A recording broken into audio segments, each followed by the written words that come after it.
Good evening, good morning, good night, you lovelies. It is the one, the only Cappy D Bar. We are here for a review for AEW Dynamite, August 27th, 2025. I am a little behind on this promotion, but you all got to give me a little bit of rest, all right? A little bit of breathing room. Okay, this promotion started off really good. Started off with Hangman addressing the crowd, and he's getting everybody riled up. He's talking this shit to MJF. After that fucking banger of a match that they had, and Hangman addresses that. MJF, he tried to throw everything at Hangman, but it didn't work in the end. And when he's ready to sign that contract, Hangman is going to beat his candy ass, right? Right after this, the Don Callis family come out to set up one of our matches later in the night. The Don Callis family, they end up really trying to surround Hangman. Hangman leaps out to the outside, right? And what happens after is pretty funny, right? Jet speed come down. They kind of spawn just instantaneously. And then immediately after that, and Kenny Omega comes out looking like a fucking, like a cut of beef, bro. Like, he comes out looking massive, right? He has like these like casual jeans on, which I thought was kind of funny, right? He's like clean shaven, and Hangman and Kenny, they end up hitting like a V trigger kind of they end up in like a V trigger buckshot lariat kind of situation. Not gonna lie, it wasn't the cleanest V trigger, but it is executed on Lance Archer, again, the LeBron of this wrestling shit. And it's implied that moving forward, that the Omega Hanger is back, and that is that's something to look forward to. They were always a team that I was always interested in catching. I never had the pleasure due to my time of running into AEW when I ran into it, but they both have really good chemistry, and just the lore that I've seen from these two guys, it just spans back all the way back to at least like 2023. I'm hyped for it, man. I'm hyped for it. Very, very cool shit to see between Kenny and Hangman. Hopefully we can see something interesting from that in the future. Next segment on this card, we get Christian Page. We get Christian and Cope. They're out there just kind of doing their one through, and then they're kind of out there talking about their match. Sooner or later, the FTR come down to the ring, and they have this kind of face off with a bunch of security, right? And before FTR kind of gets in the ring, it starts this kind of like small brawl segment. Christian Cage says, "Dax, I'm aware that you have a father," and then he also says, "Cash, I'm also aware you have a father." And Cope takes away the microphone. And he's like, "No, we're not going to do that. We've changed," right? And the crowd starts booing him, right? The crowd's like, "Let him say it. Let him fucking say it," right? Because he's just over. He's insanely fucking over, right? Because he's such a charismatic, lovable fucking character. He ends up saying the fucking line, "And your dad's dead." And I think he said something like, "And he died like a bitch." No, he said like "You have a dad, and that bitch is dead." Oh my gosh, it was funny. It was really fucking funny, man. I had a really solid time catching this part of the program. They did end up brawling, meaning that we are going somewhere with the whole FTR Cope Christian thing. They're not breaking up just yet, so fingers crossed we can keep energy moving with that. Next on the card, we get Garcia versus Mox. This is a really solid card, guys. Not match of the night, but really, really fucking solid match. I think everything Daniel Garcia can give us in that ring is really, really good. There is a bit of a kind of shaky rebound lariat that he kind of pulled out of John Moxley's kind of arsenal. That could use a little bit of work. But what I really will say is that the entirety of this match, storytelling wise, it goes back to the Combat Club. It bleeds into the Death Riders, right? It's going forward with this whole new era of the new faces that we're going to need with Ospreay and Swerve being out. I fucked with it, man. There was a segment where Garcia bites Mox, so he's kind of just like picking up on what is like it's, you could say for at least like a point in time, Mox in the Combat Club was trying to recruit and kind of mentor Daniel Garcia. I just think that this plays really good into the story we're telling of Mox's fall from grace. Unfortunately, Mox does not lose this match. That kind of pissed me off. He gets a roll up, he escapes. That kind of makes me annoyed. But everything that these two gave us was really amazing. I mean, if Garcia gets down that rebound lariat, guys, we're going to be in for like some really fucking insane matches. And I'm here for it. Hopefully we can get something with this feud moving forward. Next match of the night, we get Next match on the night, we get Chris Statlander versus Harley Cameron. They have a really interesting entrance where like Harley Cameron's kind of like straddled on Chris Statlander. She like does the whole neck thing. It's cool. It's cool. I didn't mind it. Again, Harley Cameron's mask is like a lot thinner than the last time I was checked, but whatever. Maybe that's just the thing they're supposed to be going for. They're going up against Penelope Ford and Megan Bayne. This is kind of the part of the Pentagon of Madness that involves, the Triangle of Madness. Just these two, you can say, pinnacles of the star. Or maybe it's the Star of Madness because it has 5 people in it. Listen, this little conglomerate that they got, it fucks, man. This is a super stiff match. Megan Bayne is a future world champion. She has really amazing sequences in this match. Also, Harley Cameron, just character work through the fucking roof. She can be over doing goddamn anything. She needs the secondary belt, right? And I can imagine maybe the kind of rewriting of her character of being a quote-unquote fan of Mercedes Moné will lead to her maybe getting one of these belts down the line, because fuck does she deserve it, man. She is such a hooper, such a hard worker. Anything you give in front of her, she can make. A credit to creative also for getting something off the fucking ground, like a puppet idea, like a superhero-esque, like hurricane idea, because it's over and she can make it work. The crowd is really, really good. Chris ends up picking up a tap from, I believe it's Penelope Ford. But both of these ladies, Megan Ford and Penelope, Megan Bayne and Penelope Ford, phenomenal in that, phenomenal in that fucking ring. Just straight out phenomenal.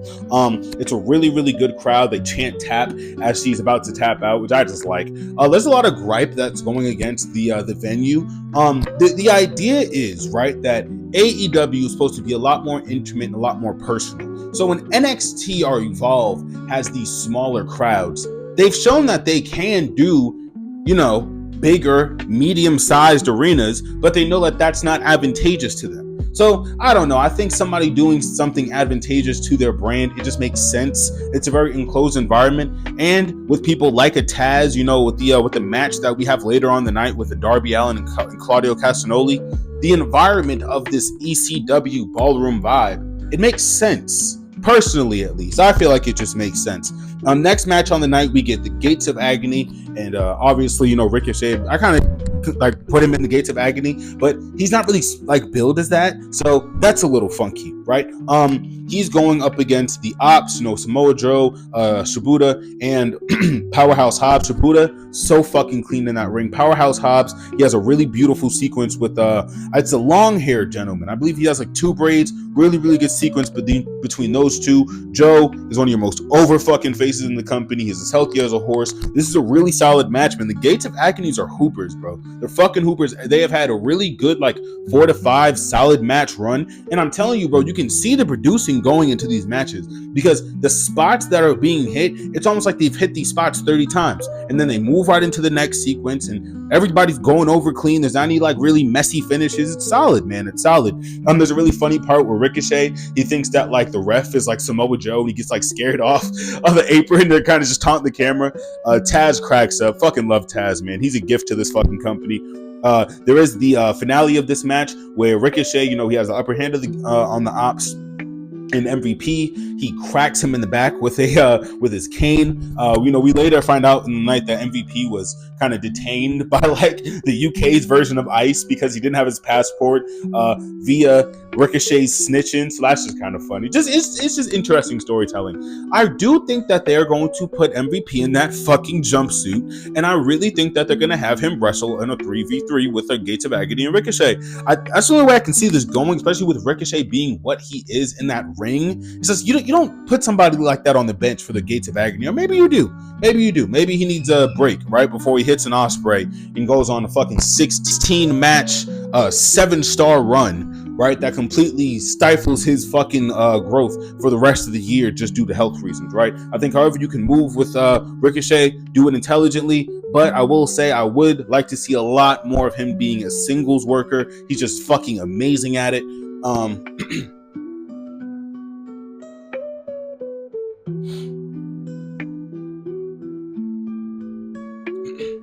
Next match of the night, we get a all-star tag match. We get the Callous Avengers versus Jet Speed and Brodino. This match is fucking good.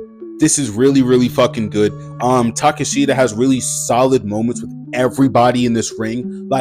Everybody from Speedball to Kevin Knight, even to some moments where he goes 1-to-1 with some of his with some of his Dallas family members, like a Konosuke Okada. Something I predicted that they would do for All Out 5 days ago. 5 days ago. If you don't believe me, I'll send you the paperwork. It's just good to see that this is where we're at with this brand. I'm really happy to see it. I'm really looking forward to anything that we can pull off with Konosuke Takeshita. He pulled off the G1 climax. A lot of people are saying he should go for the Continental run and dethrone Okada. Honestly, if you could fucking start some division now and have this shit build over from Dynamite to Collision, just through the vastness of the fucking Callis family, bro, super here for it. Anything they can give us with these two, really fucking excited. Honestly, probably one of the bigger pops of the match, these two, Konosuke Takeshita and Kazuchika Okada facing off. Really, really solid shit there. It's a really smooth ending where the heels pick up the victory, but it's at such like a pace like you can't even realize it. It's a reversal from Speedball Mike Bailey. Their finisher is reversed and it's caught, and then Okada hits him with a Rainmaker, right? And then it's just 1, 2, 3. But the sequence leading up to the reversal of Speedball Mike Bailey, it was like a good 15-minute reversal sequence. It was really fucking solid. Really happy to see Don Callis is going out there and just making the fucking product better. Anything you can do with him on this fucking team, anything you can do with him at anything you can do with Don Callis on TV, bro, it's going to work. It is going to work. That's a bona fide money move right there. And again, we're gonna see Takeshita versus Okada sometime down the line. Super fucking excited for that. Couldn't be more happy for that. So far down the card, I'm having a really good time. The pacing could definitely be a little faster for sure, but I mean, getting to this last match of the night, I think we're gonna understand why things have been moving at such an okay pace. We get to Darby Allin versus Claudio Castagnoli in a Falls Count Anywhere match for our main event for tonight. Okay. Last match of the night, we end up getting Darby Allin versus Claudio Castagnoli. This is a really, really good match. I do believe it comes in just an inch behind the match that we got previously with the All-Star Tag match, which is a lot of really smooth executions. But this match, it really does go to the extreme. It really does kind of emphasize the whole Philadelphia environment. There's a whole segment where Claudio Castagnoli, he's walking out into the ring and he gets crashed on from Darby Allin in the rafters. Super fucking cool. We end up getting something also with Darby Allin. He gets like crashed into like this kind of like field of like cans and shit. It's interesting. It's very, very interesting. I also noticed that Darby Allin's ear is like bandaged up. That's horror. That's like really fucking bad. But we end up getting a really solid couple amounts of spots. We get a ramp swing. Like Claudio Castagnoli, he does the swing on the ramp. That was fucking badass. That was badass. We also get a really cool moment where Darby, he ends up taking he takes some insane bump onto the ramp, and I'm like, not to the ramp, to the outside area, and I'm like, brother, please be careful. Like, you need to be careful. Like, you are sitting here, you're going to injure yourself again. You just got back. He literally said something, Taz said something like, yeah, he climbed Mount Everest. This is nothing. He jumps literally from like the rafters. It's so fucking bonkers. This guy is like the definition of beast. He's the definition of fucking beast. The crowd also, they can't stop losing their fucking minds. Claudio Castagnoli, he like overhead throws him into the fucking into the announce table. To be fair, Obi did do it first this week, so we gotta be fair. We gotta give Obi Femi some credit, right? He did do it first, but it was baller. It was baller, and this shit was fucking amazing.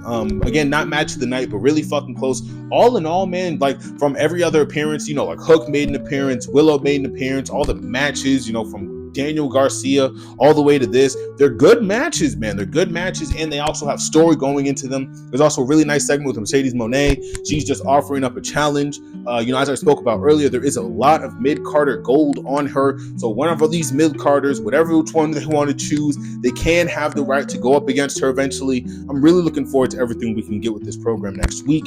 A couple of downsides, again, just kind of building towards what Ricochet is doing, real connective tissue between what MJF and the rest of this roster is going to be doing. It seems like him and Mark Briscoe have been feuding for a very long time. Again, he cuts in like an amazing promo on Mark Briscoe, like super fucking good. But where is it going to go? We're going to get more Mark Briscoe and MJF moving forward. Is this just like a best of 2, best of 3 situation? whatever they can deliver, I'm ready to review, and hopefully it's to my liking. We're going to see where the story goes with all of our champions moving forward. Hopefully we can get Athena back into the main card somehow, and things are looking up. Things are looking up for AEW, man. This episode, it did about 580 cap. Not bad numbers at all. Let's see what the dub can produce. All right, this has been AEW, August 27th, 2025. It's been your boy, Cappy D. Barra. Y'all stay tuned. Stay beautiful. Peace, y'all.